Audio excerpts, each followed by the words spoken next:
თუ არის რაიმე სწორი ქცევა, რაც გაითვალისწინოს ადამიანმა, რომელიც ტატუს გაკეთებას გადაწყვეტს. პირველი მოდი დავიწყოთ რა პრობლემა შეიძლება იყოს ტატუ, ესე ვთქვათ, დერმატოლოგიური კუთხით. შეიძლება შეინიღბოს, ანუ არ მოგვეცეს საშუალება დავინახოთ წარმონაქმნები, შეიძლება იყოს უკვე არსებული ან ახალი წარმონაქმნები, ვინაიდან შეიძლება შეინიღბოს, ესე ვთქვათ, ტატუს საღებავით.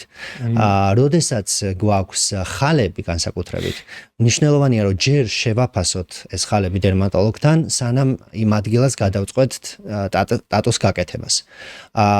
ის რომ ტატუ იწვევს კიბოს, ეს კაუზალური, ესე ვთქვათ, კავშირი არ არსებობს, მაგრამ შეიძლება ხელი შეგვიშალოს უბრალოდ თვითონ საღებავის გამო, ვთქვათ, იმ ადგილას კონკრეტული წარმონაქმნის შეფასება. მხოლოდ ეს საკითხი შეიძლება იყოს.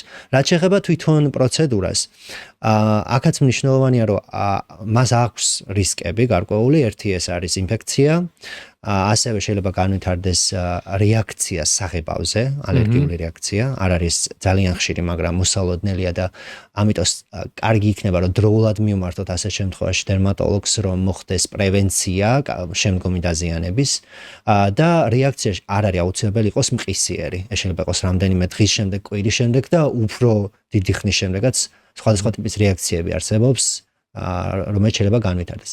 ასევე პაციენტს შეიძლება აღენიშნებოდეს მზის ალერგიის მომენტიც და მოვლას რაც შეეხება, აი აქ ვაზელინი, პეტროლატუმის შემცველი პროდუქტი პირიქით არ გვინდა, იმიტომ რომ ეს იწვევს თვითონ საღებავის გაუფერულებას.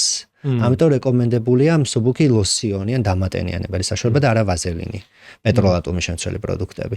და ასევე მზის ულტრაესფერი გამოსხივებაც იწვევს საღებავის, ასე ვთქვათ, გაუფერულებას. ამიტომ მზის გადამცავიც აუცილებელია, რომ ტატუირება იმ ადგილას ვატაროთ მზის გადამცავი, რომ ვთქვათ, ეს ეფექტი რაც გვინდოდა მიგიღოთ ტატუდან, იყოს შენარჩუნდეს უფრო ხანგრძლივი და დიდი ხნით.